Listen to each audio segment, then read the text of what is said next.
पिछले का बयान था, गुमराह करने के लिए, गलत दिशा देने के लिए पिछड़े और दलितों और मुसलमानों में, कि हमने जाति नहीं बनाया, हमारे बाप दादा ने जाति नहीं बनाया, हमारे बाप दादा ने बनाया, भगवान ने जाति नहीं बनाया। ये पूरे दुनिया जानता है कि ब्राह्मण अगर भारत के अंदर जिंदा है तो उसका सिर्फ और सिर्फ कारण है वो भगवान है।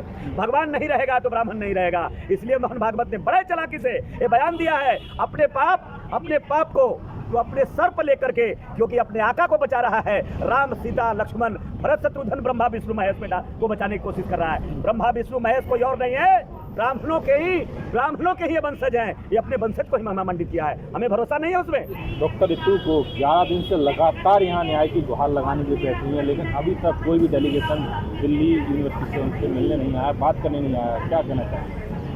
देखिए, हम आज भी, हम जो प्रोटेस्ट करने वाले लोग हैं, आंदोलन करने वाले लोग हैं, हम अभी भी आशा नहीं रख रहे हैं कि नीतू को इंसाफ ये सरकार देगी, क्योंकि अगर जो स्थिति हालात है,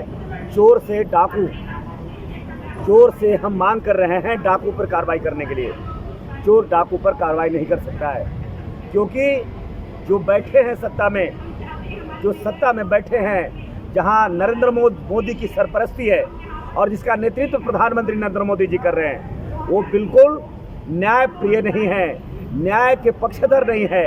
ये संविधान विरोधी लोग सत्ता पर बैठा है, इसलिए कभी भी ऋतु सिंह को इंसाफ नहीं दे सकता। मैं दावे के साथ ये बात को जब इंसाफ नहीं मिल सकता तो यहाँ क्यों बैठे? हमें बता रहे हैं, हम एक देश के 140 करोड़ लोग को संदेश दे रहे हैं। किनको बता रहे ये हैं? बताओ देशवासियों, देखो, तुमने एक जुमले में आ गया था, देश में अच्छे दिन लाने के नाम पर धोखा में खा गए थे, और आज फिर भी एक नया धोखा हो रहा है, जो अभी एक नया आज ही चल रहा है सोशल मीडिया पर, और मीडिया में भी एक बयान चल रहा है, वो मोहन भागवत जी कह रहे हैं। और मोहन भागवत जी कह रहे हैं, पिछले का बयान था, गुमराह करने के लिए, गलत दिशा देने के लिए पिछड़े और दलितों और मुसलमानों में, कि हमने जाति नहीं बनाया, हमारे बाप दादा ने जाति नहीं बनाया, हमारे बाप दादा ने बनाया, भगवान ने जाति नहीं बनाया। ये पूरे दुनिया जानता है कि ब्राह्मण अगर भारत के अंदर जिंदा है तो उसका सिर्फ और सिर्फ कारण है वो भगवान है। भगवान नहीं रहेगा तो ब्राह्मण नहीं रहेगा। इसलिए मोहन भागवत ने बड़े चालाकी से ये बयान दिया है,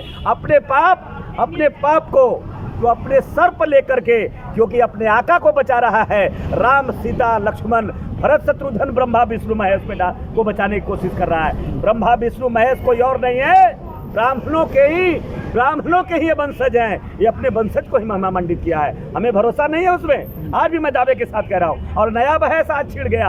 आज वो कह रहे हैं, आज बता रहे हैं कि दलितों ने 1000 साल से 2000 साल से यहाँ जानवर की जिंदगी जिया है। अरे किसने जानवर की जिंदगी जीने पर मजबूर किया? किसने अछूत बनाया? किसने शूद्र बनाया? किसने मनुस्मृति लिखा? किसने 6000 जातियां और 42,000 45,000 उपजातियां बनाया? आप बताओ मुझे, आप क्या ये संदेश देना चाहते हो? क्यों इस देश को लोगों को भ्रम में डालना चाहते हो? और आप बताओ, अगर तुम दलितों के हिमायती हो गए, अगर पिछड़े के साथ आ गए हो, मुसलमानों को अगर अपना मानने लग गए हो, तो मैं चाहता हूं मोहन भागवत जी, हिंदुस्तान के ब्राह्मण महासभा का मीटिंग बुलाओ, आजाद मैदान में बुलाओ रेस कोर्स मैदान में, और सारे लोग खड़ा होकर कहो कि अब मैं ब्राह्मण न हूँ, स्वर्ण नहीं हूँ, मैं चमार हो गया हूँ, मैं मुसहर हो गया हूँ, मैं डोम हो गया हूँ। बताओ, ये लिखने के लिए तैयार होगा तो मैं मानूंगा। एक आदमी बता दो ये बात, लेकिन ये क्यों भ्रम में डाल रहे हो? अब बता रहे हो बड़ी सहानुभूति आ गई, बहुत अगर सहानुभूति आ गई तो ऋतु सिंह को क्यों नहीं न्याय दे देते? बताओ, बेटियां रेसलर बेटियों को न्याय क्यों नहीं दिया? कानपुर देहात की बेटियों को न्याय क्यों नहीं दिया? सहारनपुर की बेटी को न्याय क्यों नहीं दिया? बताओ, मणिपुर की बेटियों का क्या कसूर था? सिर्फ इतना ही कसूर था कि वो क्रिश्चियन थी, हिंदू नहीं थी।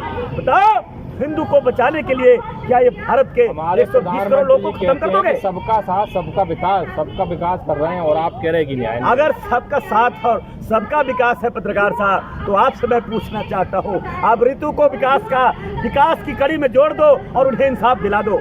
ऋतु पर झूठे इल्जाम लगाकर इनके चरित्र हनन करने का जो जिन पर आरोप लगाया है, भाई चांसलर पर कार्रवाई करवा दो। भाई चांसलर को जो बचा के रखा है, आप उसको कार्रवाई करा दो, तो हम समझेंगे कि सबसे साथ सबका विकास विकास है। मणिपुर को देशियों पर कार्रवाई करा दो, ब्रजभूषण को फांसी के फंदे पर लटका दो, कानपुर देहात के आरोपी को फांसी के फंदे पर लटका दो, तो मैं समझूंगा कि सबका साथ सबका विकास है। लेकिन इस देश में आज जो संसद के बाद संसद से भी आज जो सर्वोपरि अपने आप को मानता है, जो न्यायपालिका में बैठा है, एक जाति विशेष का आदमी बैठा है, अकेले एक जाति विशेष का बैठा है, जहां आज भी जज का बेटा जज बनता है, सुप्रीम कोर्ट का जज का बेटा सुप्रीम कोर्ट का जज बनता है, जज का जिसका बाप जज होता है उसका बेटा जो है। आज भी कॉलेजियम सिस्टम खत्म नहीं हो रहा। खत्म करो मोहन भागवत जी, करो और बोलो प्रधानमंत्री को पहले सिस्टम को हटा दो। अब जिस तरह से जिला जज की बहाली करते हो, हिम्मत है तो आप सुप्रीम कोर्ट में उसी तरह से वैकेंसी लगाकर बहाली करा लो। मैं समझूंगा तुम दलितों के हिमायती हो गए हो, पिछड़ों के हिमायती करा हो गए। बैकवर्ड की अब आंख क्यों खुली है? बैकवर्ड भी तो दलितों पे अत्याचार करता है ना, इसलिए तो आपने सरकार बनाई है ना। देखिए, अभी हम बात का स्पष्ट रूप से आपको कह देना चाहता हूं, ये भी उनका ही भाषा है। ये हमारे समाज को तोड़ने का एक साजिश है, एक षड्यंत्र है। अरे वो भी आप मुझे बताओ, अगर जुल्म करता है तो मुझे बता दो। भारत में 4 वर्ण बनाया, ब्राह्मण बनाया, क्षत्रिय बनाया और वैश्य बनाया, शूद्र बनाया।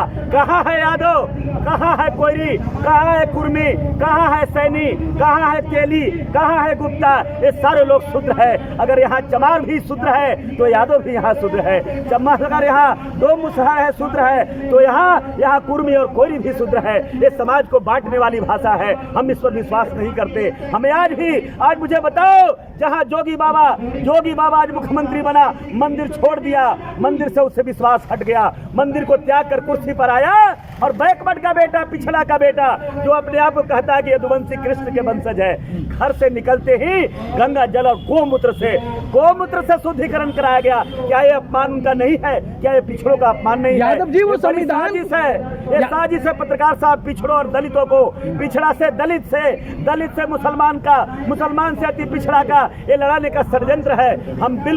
हम समाज में हमारा ये समाज भी बनेगा, हम एपोजिशन भी रहेंगे और हम सत्ता भी रहेंगे। हम लड़ेंगे पिछड़ा दलित मुसलमान, लेकिन फिर भी हमारा यह अपमान कोई नहीं करेगा कि तू नीची जाति का है, तुम छोटी जाति का है, तुम अछूत है, तू शूद्र है, कम से कम नहीं सुनेगा। ये मोरल की लड़ाई के लिए हम यहाँ आए हैं। ऐसा कोई जुर्म है तो मुझे बताओ। अगर कोई एक शूद्र दूसरे शूद्र को गाली देता है तो ना समझ है, वो अनपढ़ है, वो बेवकूफ है। इसलिए मैं आपसे आग्रह करूंगा, कृपया आप इस मिशन को आगे बढ़ाएं, क्योंकि आप भी जिस परिवार से आए हैं, जिस वंश से आए हैं, आप भी उसके शिकार हैं, आप भी अपमानित हैं। इसलिए हम देश में सामाजिक व्यवस्था को, जो सामाजिक वातावरण है, पहले उसको अगर खत्म करना है, पहले संविधान को देश बनाइए, समाज को बढ़ने से रोकिए। यादव जी, वो लोग संविधान को पढ़ रहे हैं और आप कावड़ में मस्त हैं, तो आप कहां से अधिकारी बनेंगे? कहां कावड़ होने वालों को ही मैं कहने आया हूं।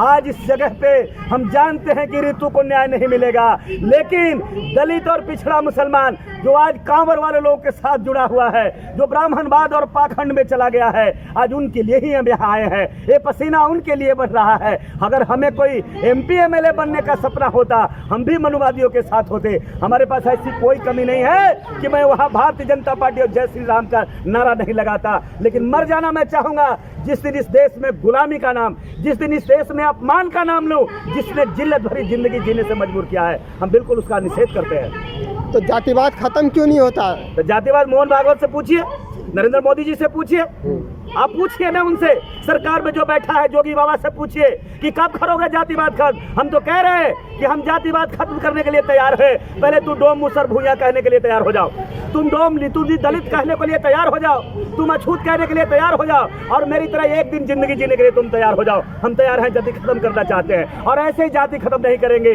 जब देव बाबू ने कहा था कि धन धरती और धन दौलत बटेगा, लेकिन अपना अपना छोड़ के, वो ऐसा नहीं होगा। बांटो इस देश की संपत्ति को, बताओ पैतृक सारी संपत्ति को, इस देश के काले धन जो लेकर के बैठे हो बांटो। अगर इस देश की संपत्ति में बराबर कर दोगे तो हम भी अपने आप को आपके साथ शामिल हो जाएंगे। लेकिन अपना अपना छोड़ के बांटोगे और कहोगे कि भगवान के कसूर नहीं था, ये ब्राह्मणों ने बांट दिया। अब ब्राह्मणों ने नहीं बोला, पंडितों ने बांट दिया। तो मैं कह देना चाहता हूँ, कौन कसूरवार है? तेरे बाप दादा कसूरवार है। अगर मेरा बाप दादा कभी लोन लिया था, उसका बेटा चुका रहा है मोहन भागवत जी। अगर आपके बाप दादा मैंने गलती किया है तो आओ आओ भरे समाज में सर झुका करके माफी मांग लो, तो मैं समझूंगा कि तुम बिल्कुल दया और इक्वलिटी समानता के लिए। क्या बैकवर्ड के लोग 2024 में कुछ बदलाव करेंगे? सवाल, मैं बैकवर्ड का ठेकेदार नहीं हूँ, मैं कोई दलित का ठेकेदार नहीं हूँ और न मैं कोई मुसलमानों का ठेकेदार हूँ। मैं बहुजन समाज को जगाने की बात कह रहा हूँ। समझो, इस आंदोलन से समझो जो देश में 10 साल से हुआ है, जो 10 साल की सारी घटनाएं हुई है, जिस तरह से संविधान पर हमला किया गया है, संविधान को बदलने का प्रयास किया गया है, प्राइवेटेशन खत्म किया गया है, आरक्षण खत्म किया गया है, सिंबल लाया गया है, नया संसद बनाया गया है, बाबा साहब के संविधान को टुकड़े टुकड़ों में कर कर समाज को बांटने का एक बार फिर से प्रयास हुआ है। हम उसके लिए बातें कहने आए हैं, ये बातें हम करने आए हैं। ठीक है। इस अपडेट पाने के लिए हमारे चैनल क्लाउड न्यूज को अभी लाइक करें, सब्सक्राइब करें और बेल आइकन दबाना बिल्कुल ना भूलें।